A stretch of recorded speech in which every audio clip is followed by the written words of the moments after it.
Nauna sandorakliba JN.1 COVID laina asi hanagi COVID naramba COVID tagi saruk ani hena yangna sandokpagi chang chada marifutaruk oire ngasi fawbagi oinadi Manipur da COVID JN.1 asi naba Thengnadri adumoinamak matam ama hekta da sandorakpa yabana miyam Jackson na leiba mathautai haina Health Services ki Director Dr. Sasi Kumar Mangang na HAIKHRE Ngarang National Health Mission Manipur amadi Directorate of Health Services Lamfelpa na sinduna National Health Mission ki Conference Hall da pangthokiba paugi mifom amada wafam asi fongdoklatuna Dr. Sasi Kumar na hai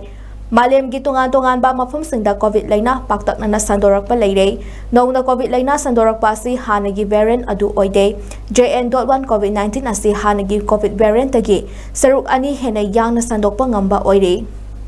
Manipur da ngasi fawbagi oina di laina asi naba Thengnadri December thada mioi khara COVID test tawada mioi amakha COVID naramba thengnake madu JN.1 di oiram kite adubu JN.1 asi matam ama hekta da sandorakpa yalna lei maram asna mipum khudingmak cheksinba mathautai masi haiduna su miyam aki tujungba tawbiganu lenga ki maikai su airport ta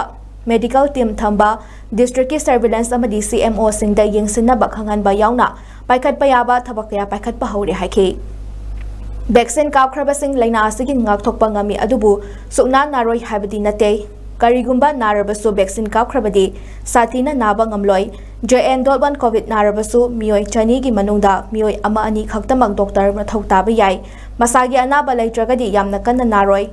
JN.1 COVID asi ngakthoknaba miyamna sem sarasi layengba ngami haiduna su taraina laithokpadi tawgumsi haiki Matin taba ikhra taba lokuba tabak noi taba khanau mari charpusi nutawe yamna kanjinba lena te nabami makhada kumdagi bumatam date masun pneumonia tawtuna so hon bokwa bokot kusi tawe aduna hanega chapmane toygumasung tanagumba sigi JN.1 sibu nainaba scientist kharana tapibadi masidadi mamangida tawhiba natonda manam hawdebido adu JN.1 sidadi khara toina thengnei haiba authority su yawe adu etardi natonda manam hawdebase kamai mu tawgebu naton khundana manam hawde naton kunba allergy tawba naton kunba lo ategi to kumatamda manam hawdebudi hawdreta adu nataba naton de yahanga free flow kumatamda manam hawdebase